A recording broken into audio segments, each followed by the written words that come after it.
How we doing? Today is Thursday, January the 25th, 2023, excuse me, 2024. And we go live on Tuesdays and Thursdays. Tuesdays, we kind of talk more just about real estate notes in general.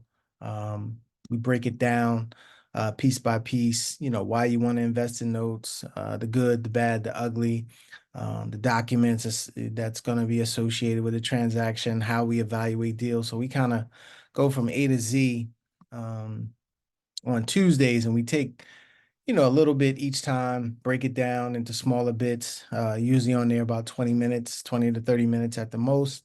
And then on Thursdays, we look at actual deals. We do deal review, and that's what today is for. So I got sent a couple of deals that we're going to go through. And on these particular deals, what we do is we purchase them subject to. So there's a first lien that's on the property, you know, with a usually one of the large institutions, Chase, Wells Fargo, Bank of America, something like that. Somebody got a loan. And then what we're doing is we're buying it subject to that first lien.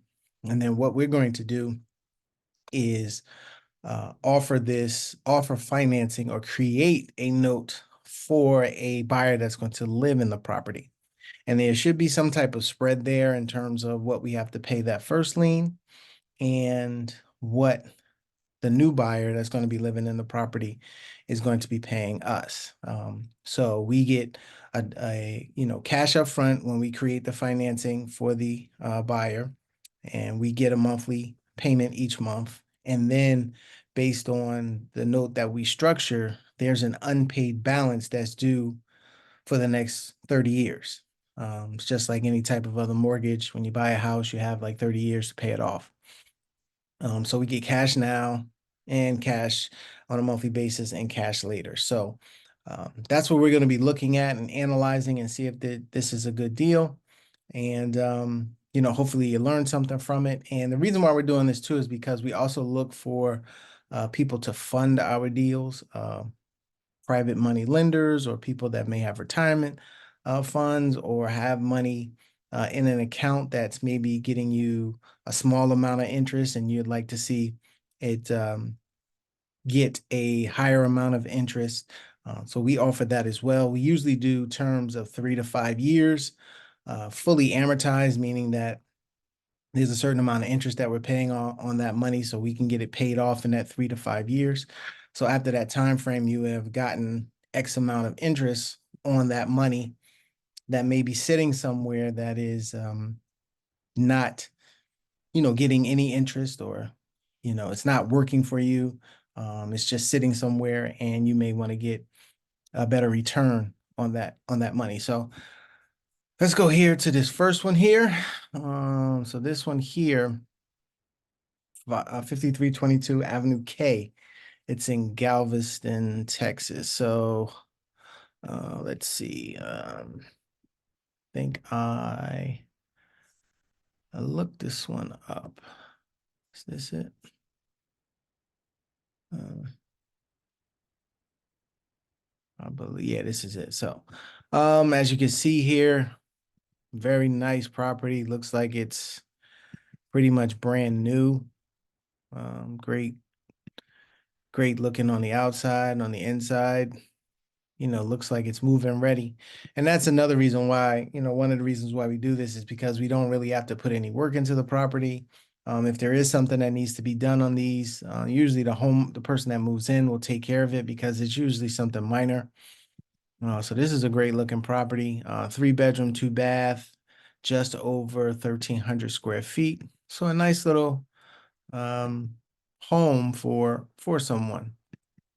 Nice backyard, has a nice sized backyard in case they have some kids or something like that. People that move in, that'll be a nice thing. So let's look at what the value is here. So we have a couple of different estimates here, 380, 388, and 359. So there's a little bit of a gap there. So what we also try to look at is what's going on in the area. And we go to the site here, ZHVI. It's a Zillow estimate of what's going on in this particular neighborhood. So this one seems to be priced well above what I guess the median home price in this area is, about $270,000. So that's a little bit of a concern, because a lot of times you don't want to be the most expensive house um, in the neighborhood. You want to be, um, somewhat similar to the other homes. You can be slightly above, but it looks like on this one, I think the value we said was what, 380. So that's over $100,000. So that's a little concerning. We're probably gonna have to look up a little bit further by doing maybe a BPO or going a little bit further on the comps on this, to see if this is closer to 380,000, or um, if it's, if the air, if most houses in the area are, above 300,000, 350,000 in this instance. So we'll have to definitely double check that. But for right now, let's see what we have here. So we're gonna go on the low end on this one. We always want to, for modeling purposes, we always want to kind of be on the low side of things. This way, if we're able to sell a property for more than what we have in our example here or in our research, then we know that we're making, we're going to make more money on it. So if it pencils out on the lower side, then, that's a good thing. So, where is this mortgage statement on this one? I think it's right here. Well, I didn't get a mortgage statement, but it looks like they have, they have all the information that I would need.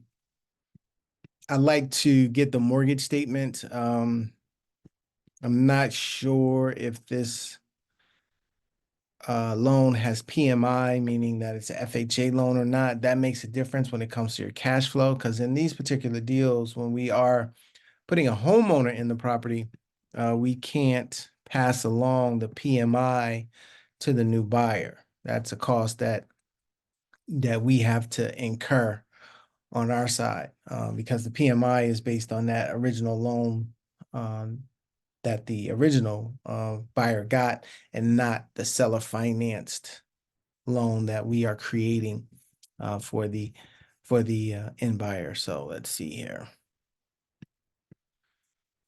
So we're gonna put that in here. Now it looks like total entry fee is going to be cash to seller, certain amount of assignment fee. And on this one here, they have what's called the transaction fee. We don't usually use that because that's something that we take care of. We have our own people that will do that, and we know what that charge is. And so we won't count what they have here, but we'll take the two numbers that they have, which is 13,743.95. I'm gonna add that to the 19,806.05. So that's about 33,550.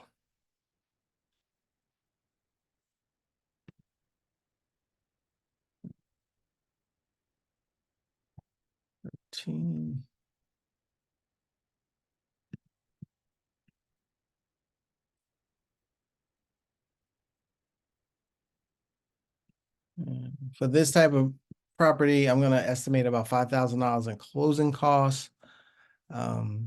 Because, in this price range between 300 to 400,000, we'll probably incur about $5,000 worth of closing costs.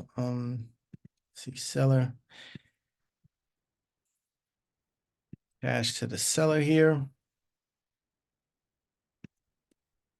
Now, also we factor in holding costs, because once we take this property down, we have to then go and find our buyer. And what we don't want to do is put the wrong person in the property. That would be the worst thing that we could do. We want to make sure that the person is qualified, has certain amount of money in the bank, has a stable job.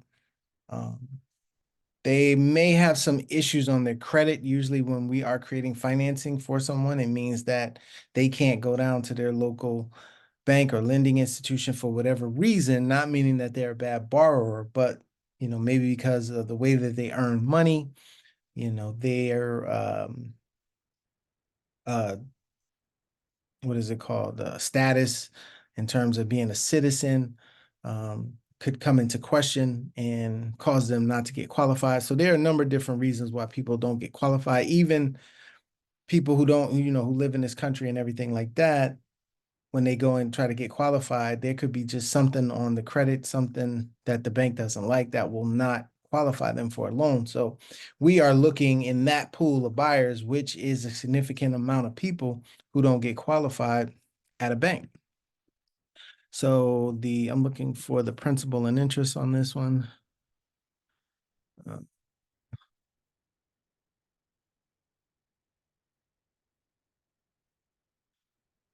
Let's see. Looks like 111, no, 1700, 1751, 72, 6, 60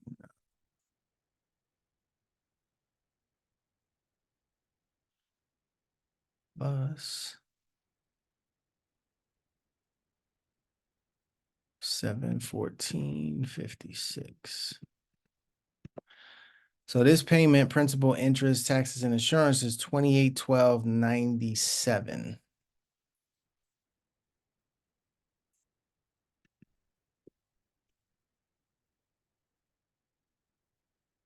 And then the principal and interest, we have to put that in, which is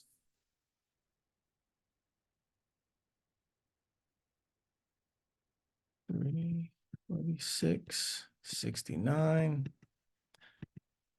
1751.72.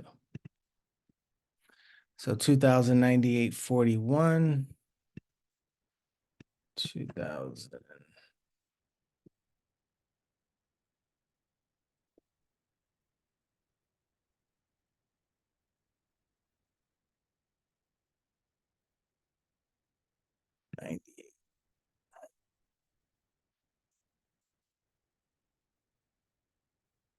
And so that principal, interest, taxes, and insurance, we're going to take that because we're going to have to pay that while we try to find the buyer.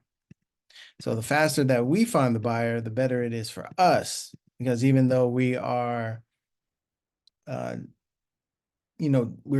we have that cost, if we can, get that cost cut down to maybe 2 months, 6 weeks, a month, something like that, it puts more money in our pocket. So that's an incentive for us to try and find this buyer as quick as possible. So that's roughly 16,877. So we're just going to estimate an additional 18,000. Again, we want to just be on the conservative side because if we can, make this deal work, this way, then we know that if we have to, when we lower numbers and things of that nature, it just works out better for us. So right now, this deal does not look like it's going to work out too great here. I don't believe it is, but we put it in just to see. The interest rate is pretty high, is on the higher side in order to do this. A lot of times we like the lower interest rates, under 5 preferably. If you can get something between 2 and 4, a lot of times those deals do pencil out and make sense. Wow, this person looks like it's only been in the house about 6 months. And either having some issues or something happened where they need to move. So we said we're gonna do $360,000 as a sale price. We'll take 10% down and we'll create 2 notes. So now when we create 2 notes, we have the first that's in position. That's got to stay there. The second is going to be our funding partner. They are going to get paid before we get paid.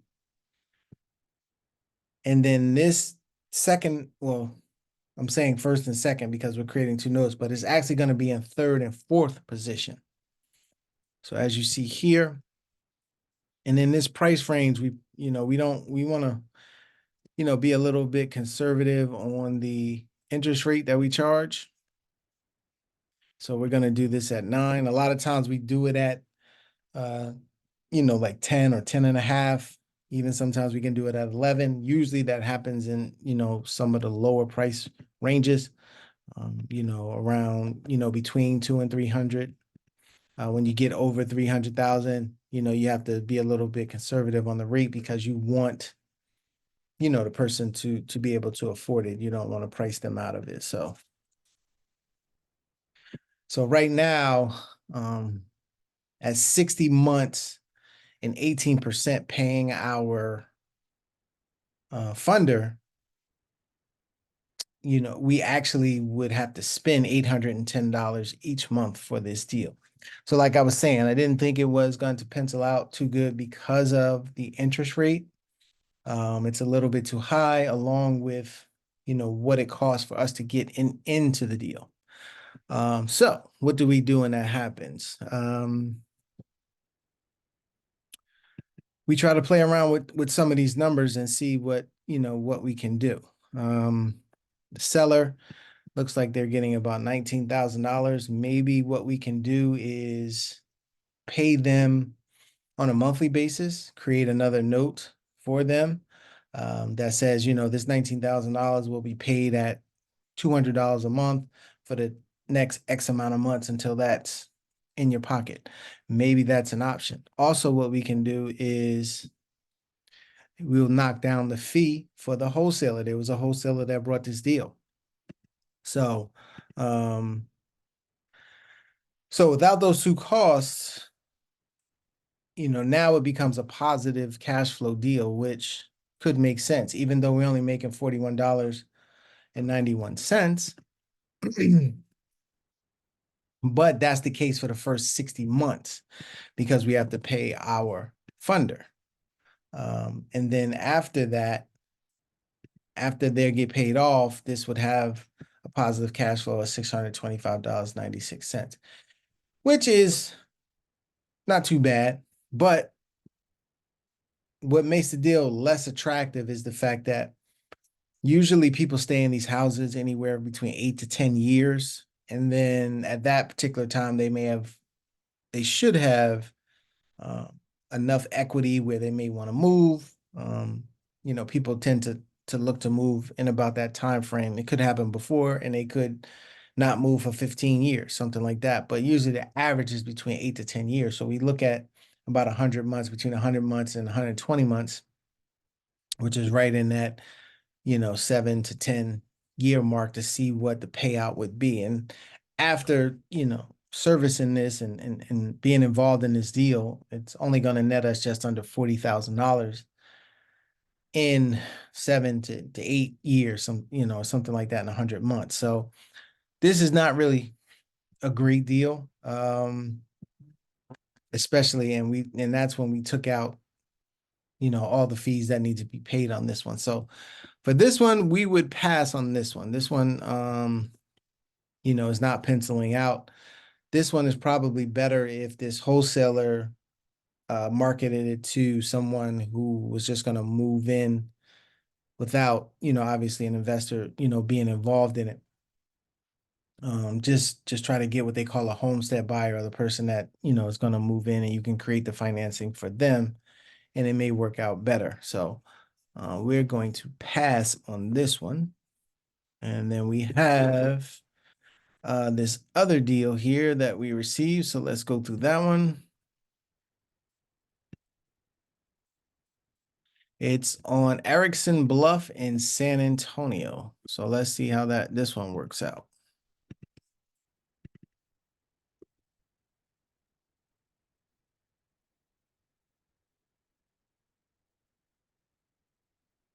Three bedroom, three baths. Let's see what this says here. I think I opened up. Did I open up the mortgage statement on this one? I think I did. Let's see. Oh yeah, I did. It is right here. So now on this one, they send a picture of the mortgage statement. You'd like to get, something better than this, but this is what we have to work with. I don't know if this one has PMI on it. Um, it does, only $37. Okay, so that's not too bad. So we'll take that into consideration. So let's see. We have pretty much the other information that we need. So let's see how much this one is worth.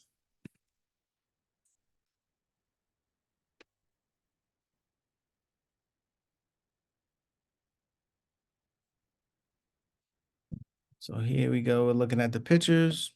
Pretty decent house, brick on the outside. Looks nice. Oh yeah, the inside looks really nice, clean.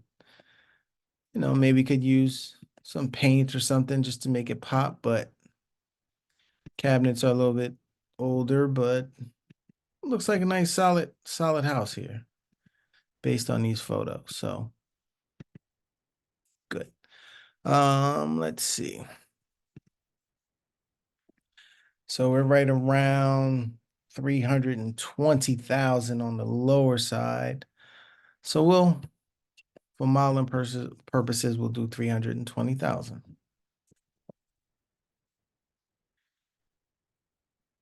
So the rent on this is just about 2,100, just good for a 3-bedroom, 3-bath. If you had that in New Jersey, that would be probably close to $4,000. So let's see here. Based on what she sent over, the unpaid balance.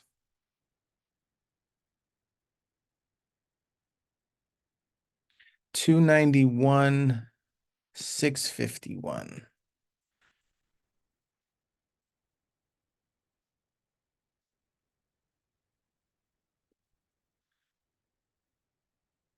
See, 94.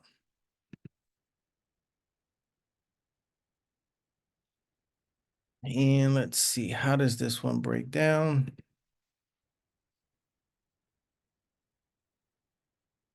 Entry fee, they said 25,000. So we'll just put it here. We don't know how it breaks down like we did on the other one, but now this one is probably not going to be 5,000 for closing costs. Let's just say, well, no, let's keep it at 5,000 because we're going to sell it for, what did we say? About over 300. So let's just do 5,000. Doesn't look like there are any arrears based on the statement.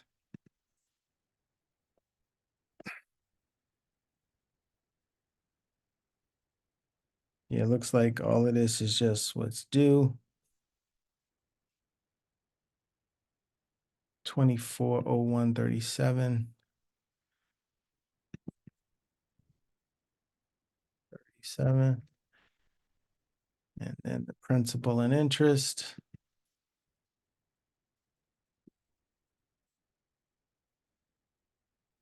Principal, oh, got cut off. Yeah, what did she say here?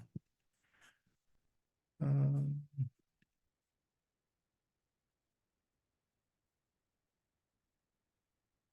so I know these are not all, see, these are not exact, and you really need to get exact numbers, but we'll do the best that we can for right now. The cents shouldn't throw it off that much. So the principal, interest, taxes, and insurance.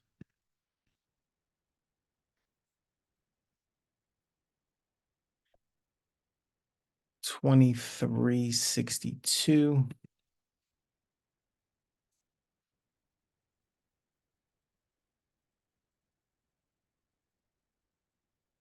Oh wait, hold on. I'm doing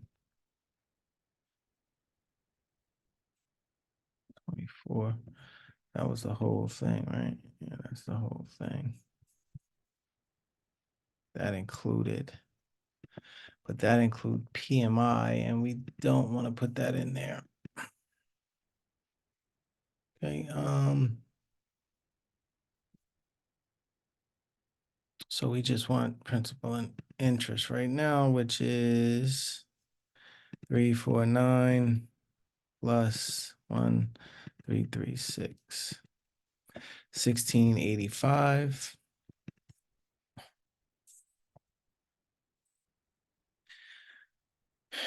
And interest rate 5.499.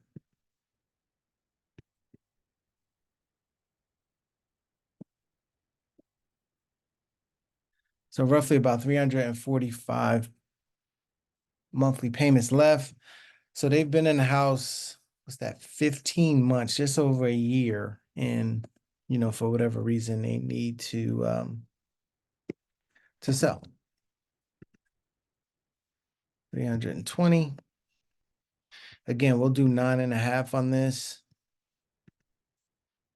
just to be a little conservative. And let's see what happens here. All right, so we're still negative cash on this one.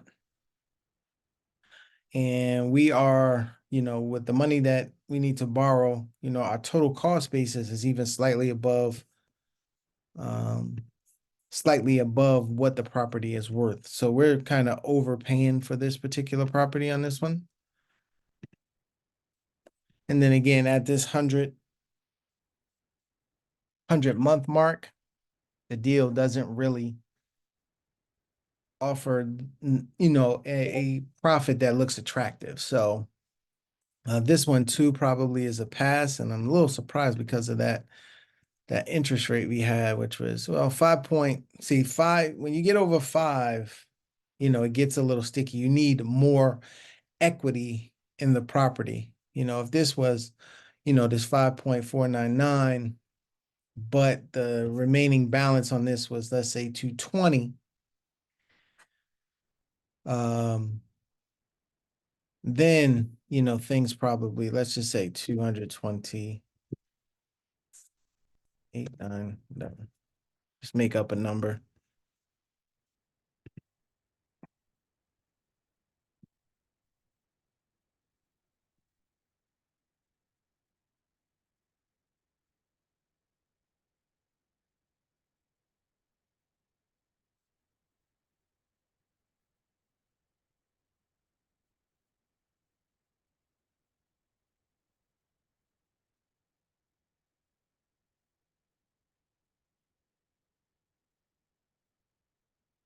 Should change this. I don't know why I did.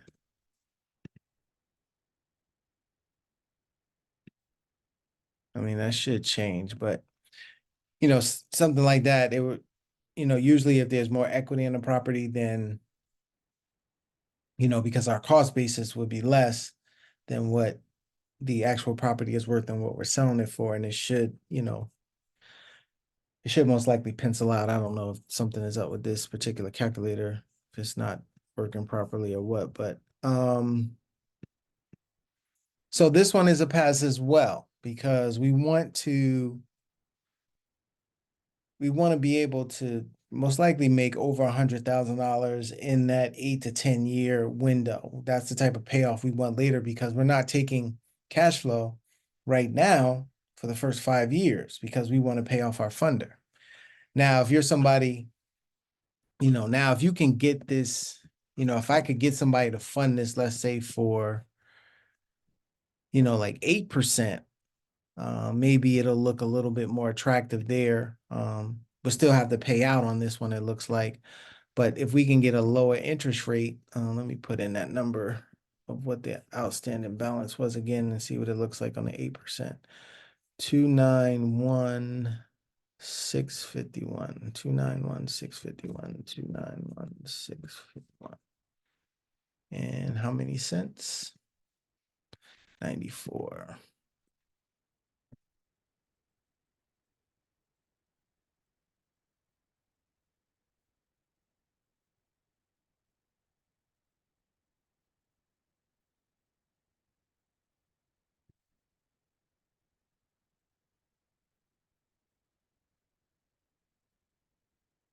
Mm-hmm.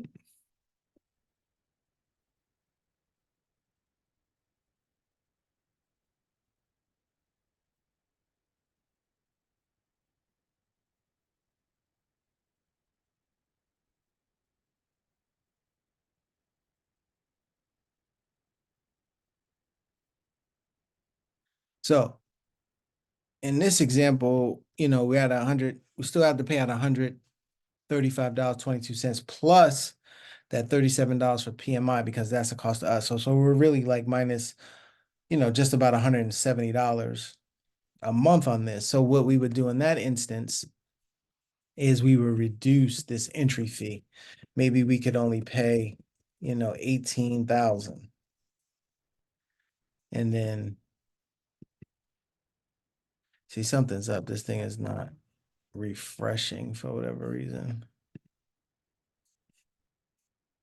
I don't know why it's doing that.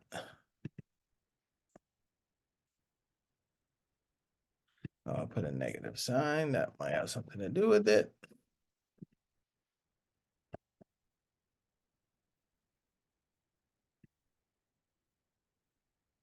Let's see now if we can get it.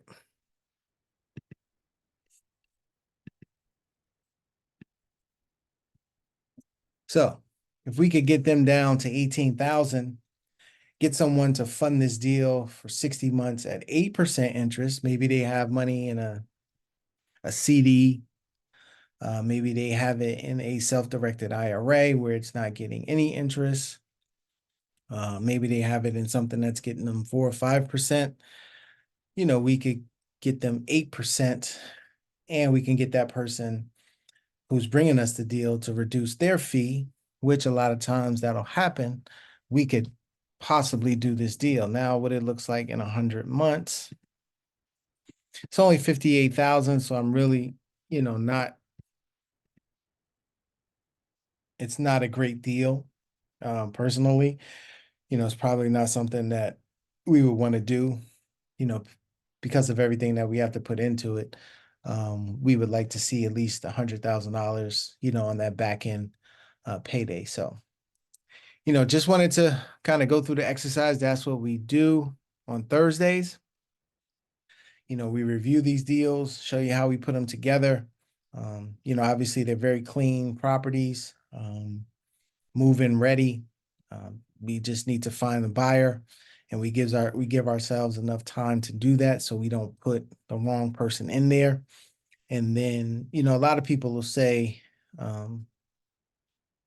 they look at the cost basis and say, okay, if I'm funding this deal and, we're at almost 100% of value when it comes to, that first lien plus the funder putting in money, why would I do that? I'm taking on too much risk. Well, not necessarily, because you're protected by that first lien that's typically lower interest than the ones that we saw today. And that's what protects you, because you're taking your money and you're basically buying that first lien with that money. Because if anything goes wrong, you can still get the property back and then be able to do this again with another borrower and get yourself paid off. And then, like I said, because we're involved, our incentive, because we can't get paid, we can't get that money that we'd like to get down the line. We are invested in the deal as well to make sure that we find the right person and make sure that this person makes the payment. And then if they don't, again, we have the money that we will have the money at the time to make sure that we continue to make that payment to the first from the first lien and to the person that funded the deal. That will be our obligation. We don't want the deal to go away because we want to keep these low interest rate loans and be able to make them cash flow. That's the incentive. But even if something did, happen to us, you would still be in a position that you could go ahead and maybe you put a renter in there. Maybe you find a lease option buyer. You do what we did, put another wrap buyer in there that's going to give you a significant down payment. And I think in that instance, it was like 30,000, whatever it was in terms of the entry fee. And what the funder was putting in, let's just say it was 40,000, and we get one person out and then we move somebody else in. We're going to create that financing the same way at 320,000, get 10% down. So we're getting another 30,000 down. This is how you can recoup your money. So you are protected in the deal, even if something goes wrong with this particular buyer. But the way that we go about qualifying them, we make sure, anything can happen, anything can happen. We just came out of COVID a couple of years ago. Um, you know, Divorce happens, life happens, sickness, job moves a person. So something could happen. We can't be 100% in any of these deals, but we make sure that we qualify the person and make sure that they are financially stable in a financial position to make sure that they make the payment. And then again, when somebody's putting 10% down, they have an equity stake in the property. Do you think they're just going to default? No, something serious most likely has to happen. If somebody is coming out of their pocket 35, 40 grand when it includes closing costs and stuff like that, something came up where now they can't pay. And a lot of times what they'll do is they'll just give the property back if it's a situation where they know that they can't pay. And like I said, maybe they'll try to sell the property outright so everybody gets paid off. Or that's where we step in and approach them and try to work it out. Maybe we can get the property back from them. They'll just sign it back over to us. And then, like I said, we can go do this again. And then if that happens, we're really in good shape because now we get that large down payment again. We can make sure that the funder is paid off. It actually gets us our funder paid off quicker if that does happen. And then now when they're paid off, we can get all the cash flow instead of it going to them. We can get all of that cash flow. So that's what protects you. That's what makes the deal attractive is that first lien that's usually a low interest lien, or if it is on a higher side, a lot of times there's a lot more equity in the deal and you're protected because there's more equity in the deal. So if anything goes wrong and it needs to be sold, you make sure that you can get paid off as the funder. So, that's what we do on Thursdays.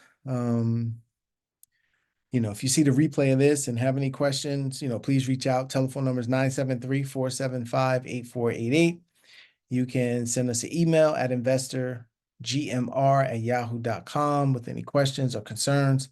If you're someone that, knows somebody that's been talking about, I got this money, I'm looking to, put it into something, I want to invest it in something, I wanted to get a better rate of return, please, try to remember our contact information and pass our information on. If anybody refers someone and they mention a name, we'll make sure that that we take care of the person who did a referral for us. So we'll see you back next Tuesday and Thursday of next week. And we'll do it again. We'll talk more about note investing. And we'll do deal reviews next week. Talk to you soon.